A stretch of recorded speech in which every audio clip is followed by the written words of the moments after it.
Typical Trojanized application would be an Droid Dream. Droid Dream is a family of Trojanized apps which the authors download, modify, and then put back into the market. When user installs and executes the application, he will get a Trojan that will collect user information about the Trojan. User ID, device ID, contacts on the phone, SMS information, and anything else that could be of value.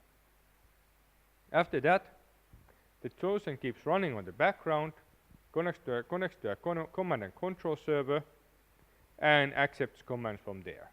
And what malware author can do depends a bit on the version. On most typical, he can tell the phone to send SMS messages somewhere, fake incoming SMS messages, download new applications, etc. Which means that the door is open for malware author to do whatever he wants in order to generate money.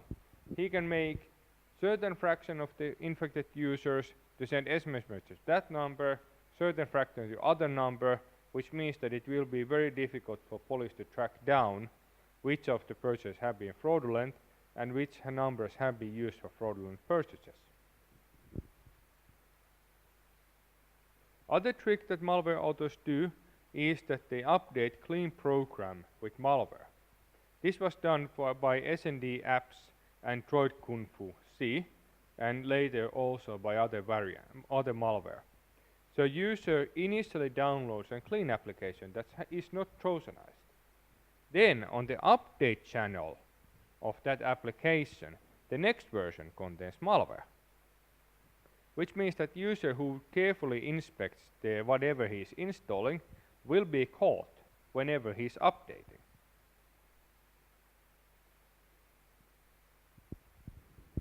Other attacks are, but then again, right now what I have been speaking is technically relatively simplistic. And the reason why mobile malware is so simple is that it works. We have to remember that malware authors, their goal is not to create malware. It's like any other criminals. Criminals' goal is not to do crime. Criminals are after some kind of a gain. And to get that, they have to do crime. Like in this case, we are speaking of mobile malware. So we have people who have figured out some monetizing method for that they can do on mobile that then involves breaking the law. So, and that means that if we have a bank that is protecting against digital bank robbers trying to steal money from users' accounts by using a mobile device as for two-factor authentication, so that you have to receive an SMS to your phone number and answer either with SMS message or enter a code into your mobile into your web page in order to authenticate transaction. Which means that infecting PC or Mac is not enough to steal users' money. And this is great. Banks have improved their security. But that means that now malware authors have an incentive to go more advanced and break that system. And that's what they have done. So, for the banks that use SMS transaction authentication codes, the malware authors use a PC Trojan which modifies the web page shown to the user when he goes to bank.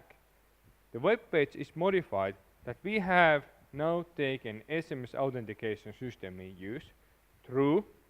In order to use this authentication, please enter your mobile phone number and be aware that you might receive a message containing a certificate update that is needed for banking.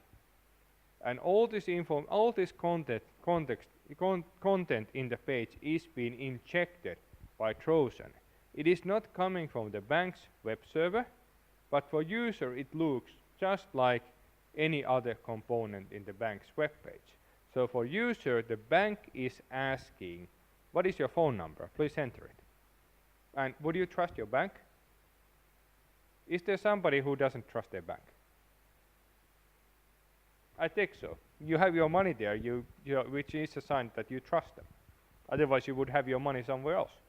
And that means that users are going to do whatever their bank tells them to do. And this is why the users enter the number, they get an SMS message saying that there is a certificate update, please click download and install. User clicks, downloads and installs, and he gets a confirming message that certificate number blah blah blah blah blah has been installed. And that's it.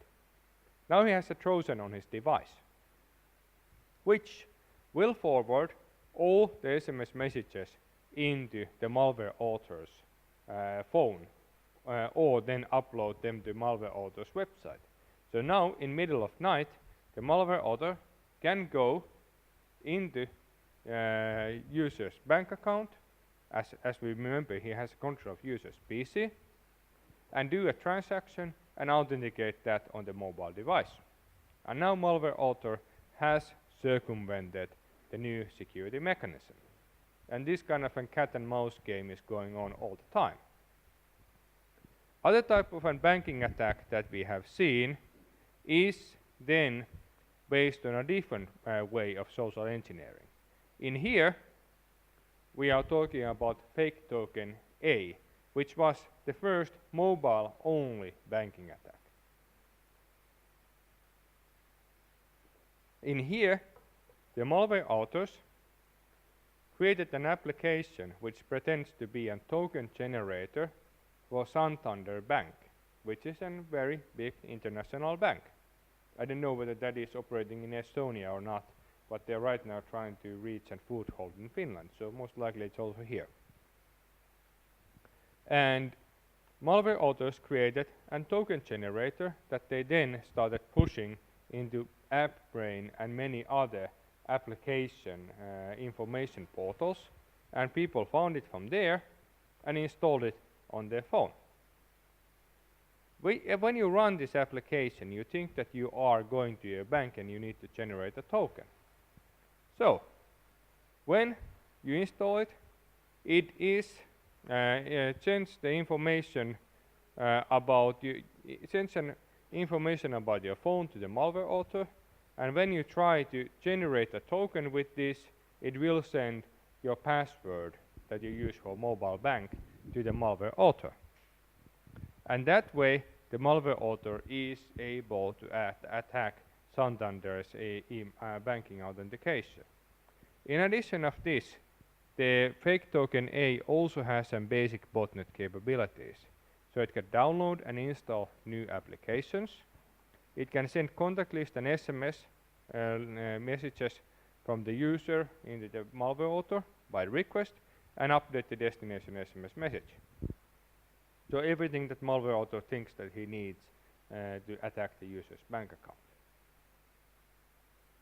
So, I'm right now speaking on mobile developer conference. So, does this really apply to the developers? As end users, you of course have to be aware of this. But what does this mean for the corporate security?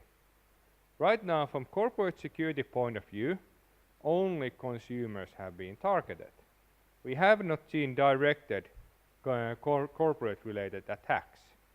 Any damage that they have been causing for corporations is mostly rather limited. We know some corporate espionage cases, but also those are rather quiet on mobile front. But then again, corporate espionage tends to be rather quiet in total, because whoever is a victim of that is understandably rather unwilling to talk about it. But of course, the potential of using these techniques for targeted attacks is obvious. So, from your company point of view, you really have to start thinking of your mobile security just like you do the security for your Mac or for your PC.